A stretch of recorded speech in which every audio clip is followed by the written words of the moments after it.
Selamat pagi, Bapak Ibu. Disampaikan topik berkaitan tentang rekayasa sistem. Disampaikan oleh Bambang Sugiono Agus Purwono dan Sutanto Hidayat. Disampaikan juga biografi dari Bambang Sugiono Agus Purwono dan Sutanto Hidayat.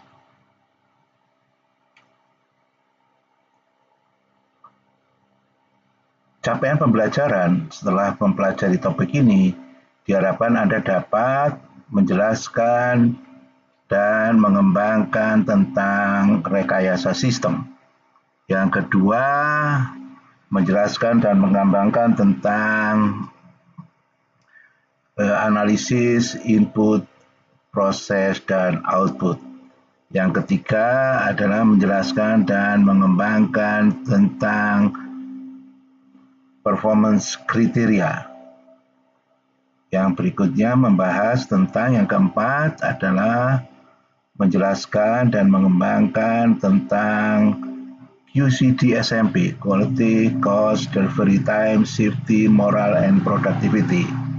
Yang kelima adalah menjelaskan dan mengembangkan tentang manajemen teknologi. Yang berikutnya, yang keenam adalah menjelaskan dan mengembangkan tentang aspek manajemen teknologi. Definisi tentang rekayasa sistem. Rekayasa sistem atau sistem engineering merupakan suatu pendekatan yang multidisiplin yang terstruktur untuk merancang, mengembangkan, dan mengelola sistem yang rumit, yang kompleks sepanjang siklus hidupnya. Rekayasa sistem melibatkan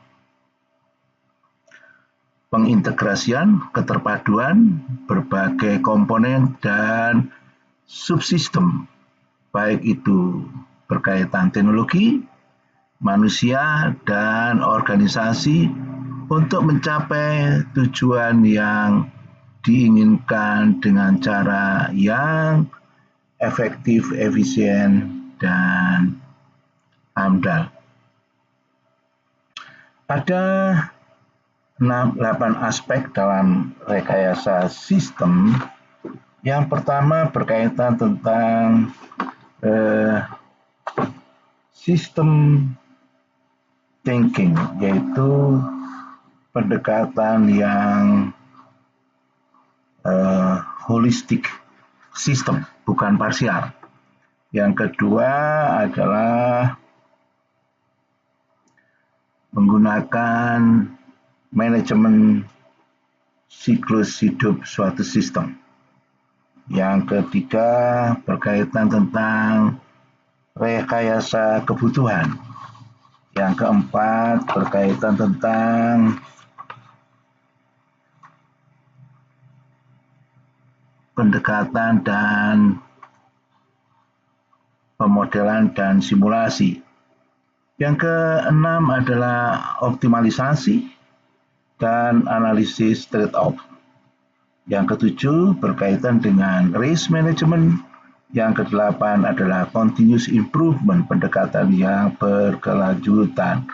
Apa itu dari masing-masing kunci utama, aspek utama dari rekayasa sistem? Yang pertama adalah pendekatan yang holistik atau berkaitan dengan sistem. Rekayasa sistem melihat sistem sebagai keseluruhan daripada fokus hanya pada komponen individual, artinya bukan parsial. Sistem dianggap sebagai kumpulan elemen yang saling berinteraksi di mana perubahan dalam suatu bagian dapat mempengaruhi keseluruhan sistem. Yang kedua berkaitan dengan manajemen daur hidup suatu sistem. di mana sistem diatur dan dikelola sepanjang siklus hidupnya, dari fase konsepsi dan desain hingga produksi, operasi, pemeliharaan, dan akhirnya decommissioning. Setiap fase memerlukan pengawasan dan pengelolaan dengan cermat agar sistem berfungsi optimal selama masa pakainya. Yang ketiga adalah kebutuhan rekayasa kebutuhan, fokus pada identifikasi, dokumentasi, dan manajemen kebutuhan sistem dari pemangku kepentingan. Teori ini menekankan pentingnya memastikan bahwa setiap tahap pembangunan sistem mengikuti kebutuhan awal yang telah ditetapkan. Yang keempat adalah pemodelan yang keempat adalah pemodelan dan sistem simulasi. Teori ini memanfaatkan model matematis atau komputasi untuk menggambarkan perilaku sistem. Pemodelan dan simulasi memungkinkan insinyur untuk mengevaluasi kinerja sistem sebelum diterapkan dalam kenyataan atau mengidentifikasi potensi masalah lebih awal. Yang kelima adalah optimasi dan trade-off, analisa trade-off. Rekayasa sistem seringkali melibatkan pengambilan keputusan antara berbagai kompromi seperti biaya, berkaitan dengan performance, kinerja, keandalan, reliability, dan waktu. Analisa trade-off membantu menentukan solusi terbaik yang bisa diambil berdasarkan prioritas dan batasan yang ada. Yang berikutnya berkaitan dengan aspek kunci yang keenam, yaitu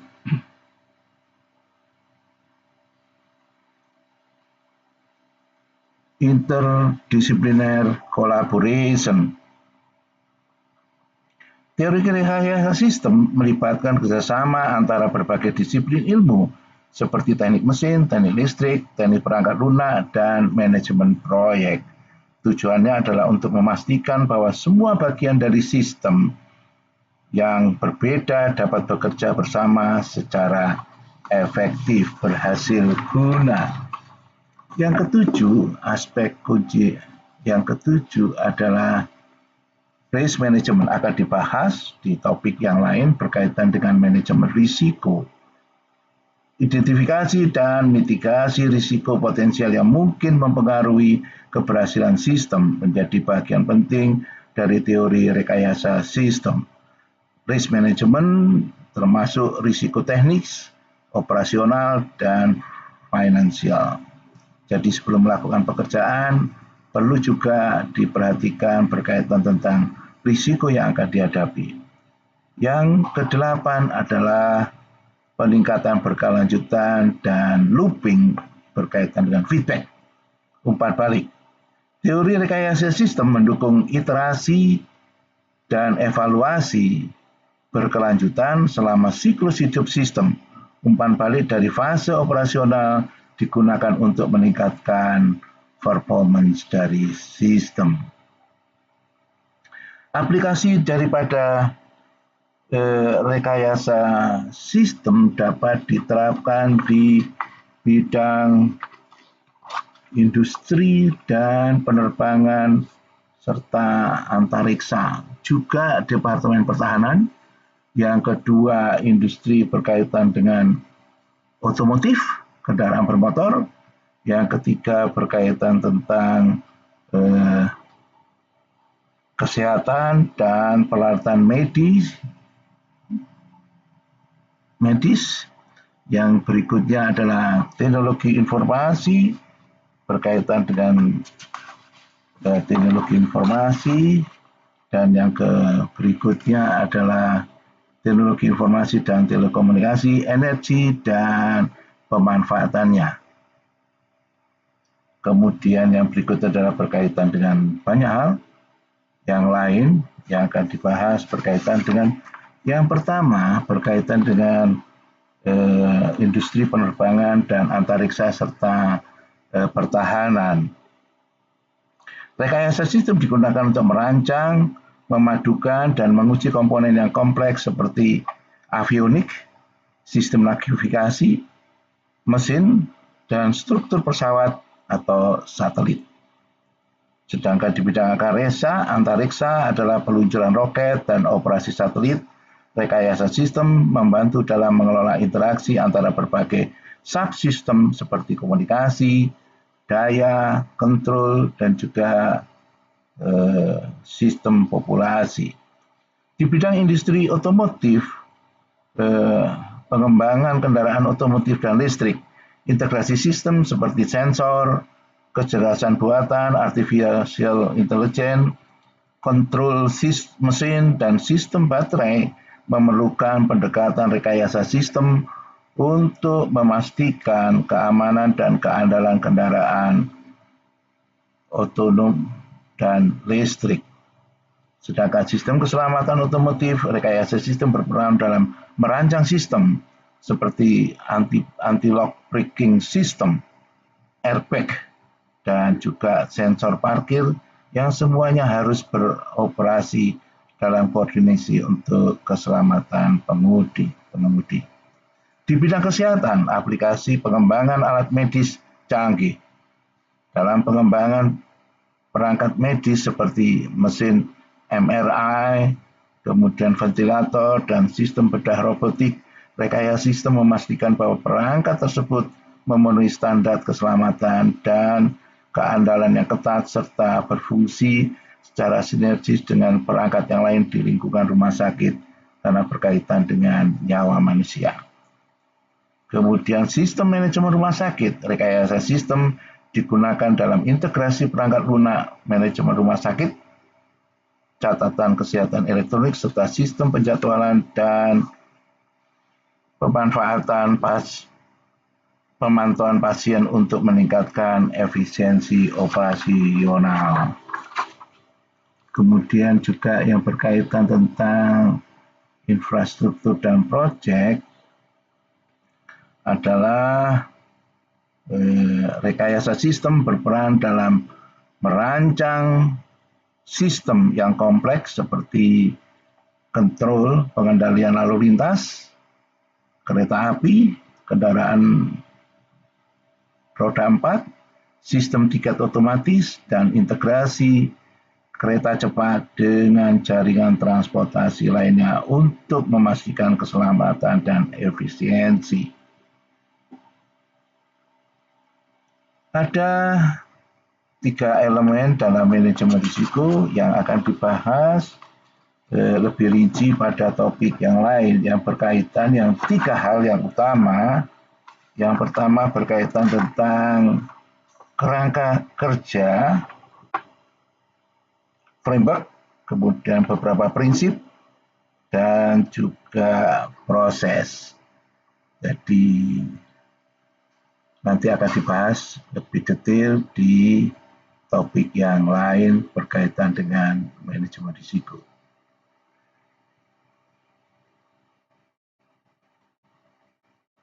Yang berikutnya adalah product life cycle, yaitu daya hidup suatu produk yang ada 4 fase.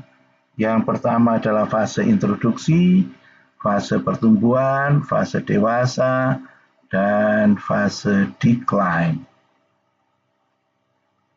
Di awal-awal apabila kita membuat satu produk, maka kuantitas penjualan relatif masih belum sebanyak dibandingkan fase yang lain. Di sini adalah fase introduction, kemudian berkembang, banyak orang mengenal tentang produk ini, dan juga penjualan meningkat dengan pesat. Satu saat orang banyak tahu bahwa produk ini semakin maturity, banyak yang beli kemudian hilang daripada pasaran. Demikian yang terjadi. Nanti kita lihat bahwa beberapa contoh dengan berkaitan tentang product life cycle. Contoh kita masih ingat bahwa di awal-awal komputer itu masih menggunakan microprosesor 80486. Jadi 8086 itu masih belum banyak menggunakan dengan memori, kalau kita masih ingat dengan disket yang itu 360 kilobyte, yang 5 inci dan yang 3,5 inci.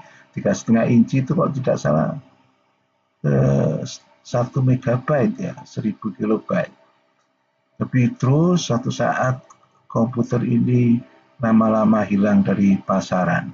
Banyak orang menggunakan komputer, masih menggunakan yang tower. Kemudian suatu saat decline, muncul yang 80286, muncul lagi 80386, muncul lagi 80486, Pentium 1, Pentium 2, Pentium 3, Pentium 4, dan muncul ketika akan decline, sudah muncul produk baru, misalkan i3, i5, dan i7, dan seterusnya. Ini adalah siklus daur hidup suatu produk.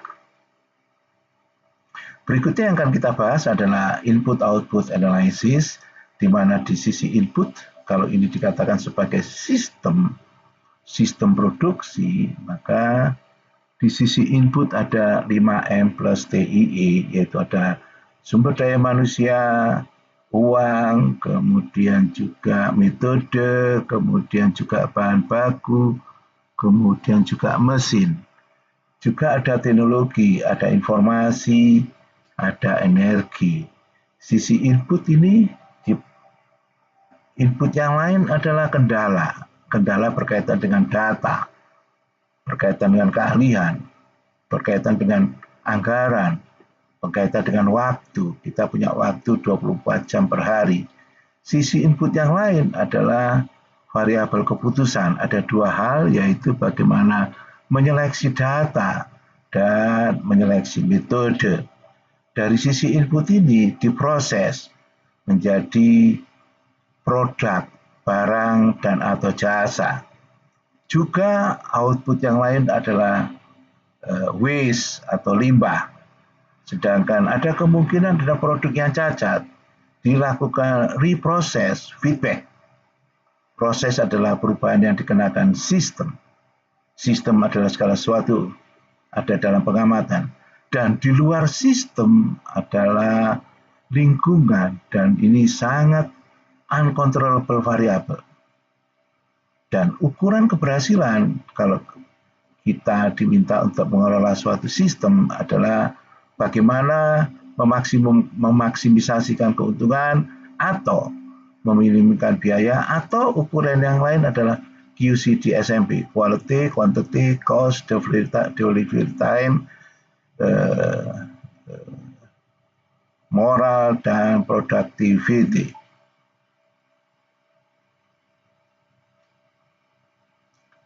Jadi proses adalah perubahan yang dikenakan terhadap sistem atau merupakan suatu transformasi dari satu keadaan yang lain, dari satu state ke state yang lain.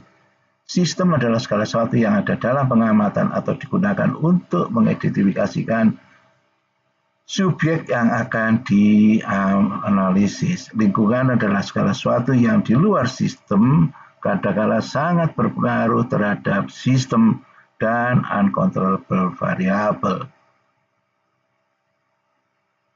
Definisi yang lain adalah ini disampaikan beberapa. Ada 4 alasan berkaitan dengan tujuan. Yang pertama adalah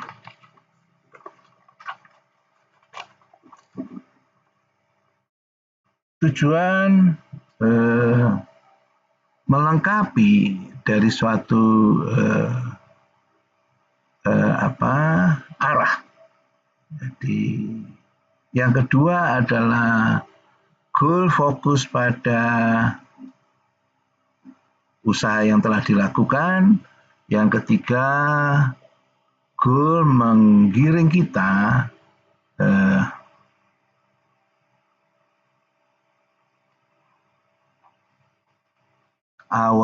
rencana kita dan pengambilan keputusan.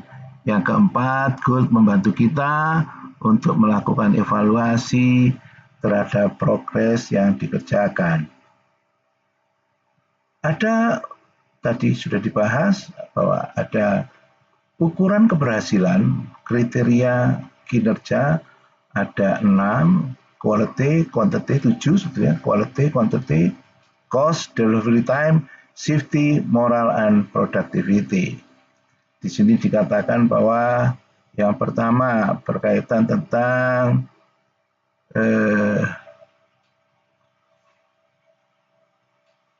quality, yaitu jumlah cacat dari proses reduksi daripada jumlah cacat. Kemudian pada saat pemrosesan, reduksi jumlah cacat, unit cacat.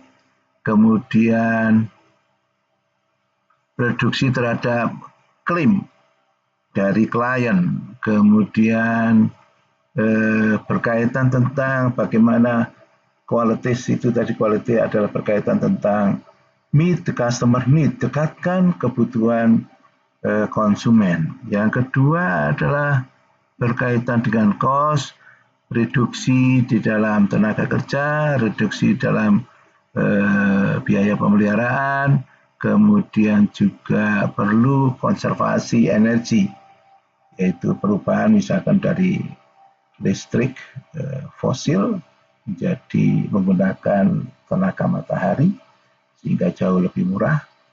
Kemudian juga delivery time, bagaimana mengurangi stok persediaan. Yang kedua juga meningkatkan turnover inventory, bagaimana inventory itu bisa zero inventory.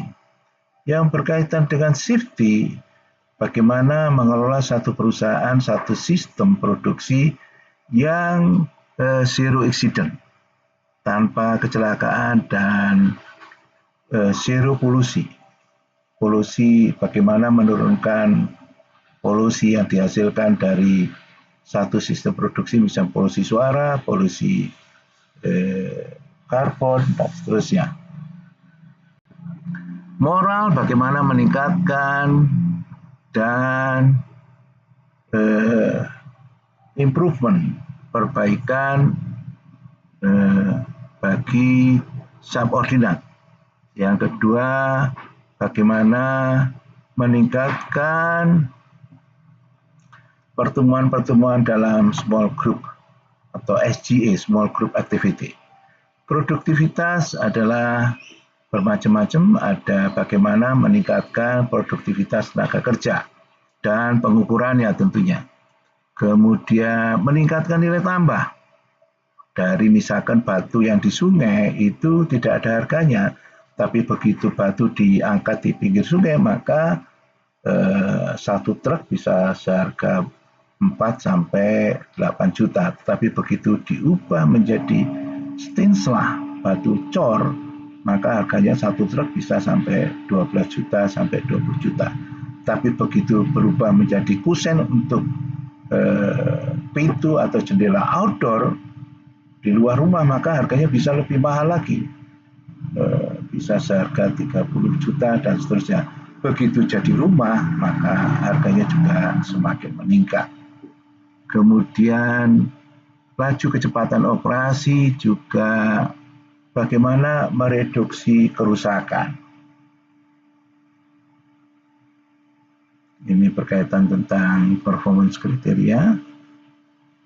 Produktivitas adalah berbanding langsung antara output dibagi input, atau effectiveness dibagi dengan efisiensi. Sedangkan efisiensi adalah doing thing right, melakukan sesuatu yang benar.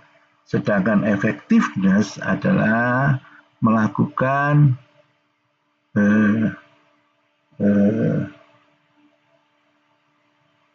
doing the right thing, melakukan pekerjaan yang benar.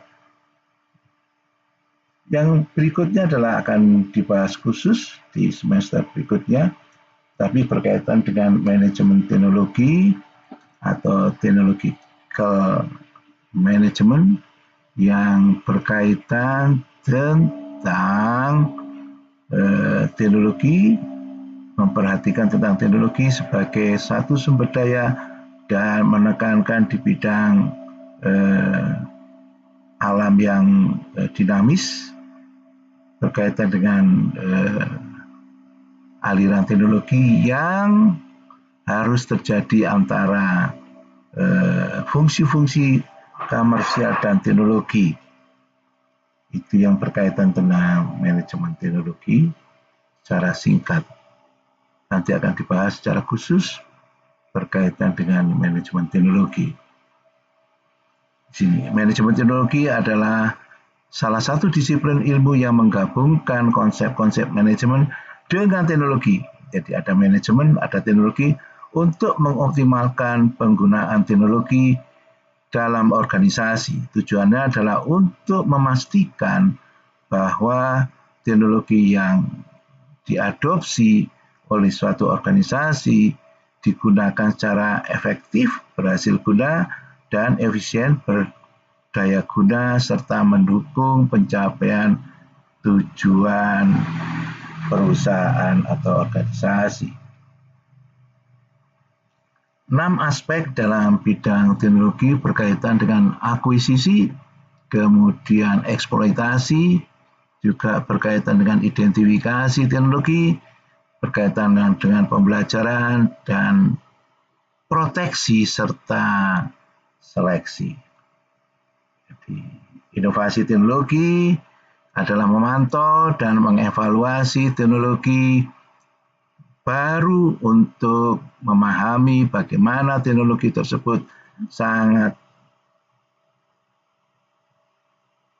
dapat memberikan keunggulan kompetitif. Sedangkan pengelolaan sumber daya teknologi adalah mengelola sumber daya teknologi yang mencakup perangkat keras, perangkat lunak, data, dan jaringan.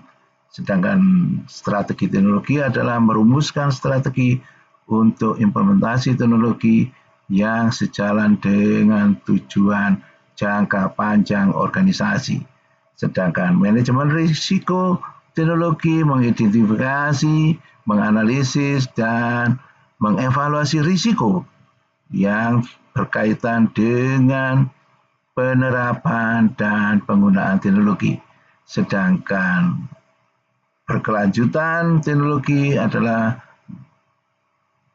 menjamin bahwa teknologi yang digunakan dapat terus mendukung operasi bisnis dalam jangka panjang tanpa mengorbankan kualitas dan efisiensi. Ini adalah area daripada 7 area daripada manajemen teknologi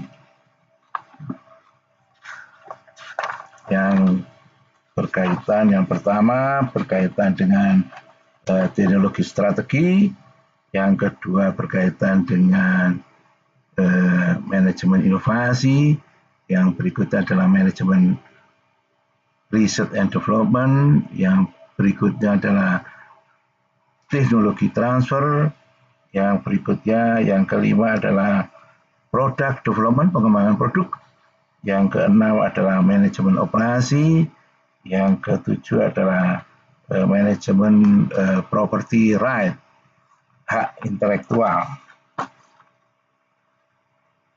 Ini berkaitan tentang 7 area tadi. Ringkasan, kita sudah membahas tentang sistem, manajemen risiko, product life cycle, analisis masukan dan keluaran, kemudian kriteria performance, QC di SMP, inovasi, manajemen teknologi, kemudian aspek, ada 5 aspek manajemen teknologi dan ada 7 area di bidang manajemen teknologi.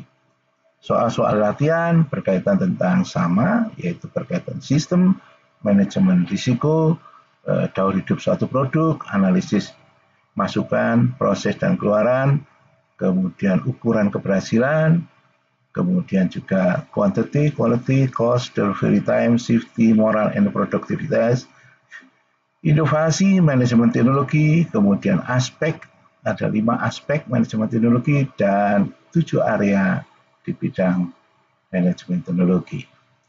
Daftar pustaka yang banyak digunakan, kemudian kontak person, silakan kontak person kami. Ini adalah kontak person daripada Profesor Sutarto Hidayat. Terima kasih, sampai bertemu lagi di topik yang lain.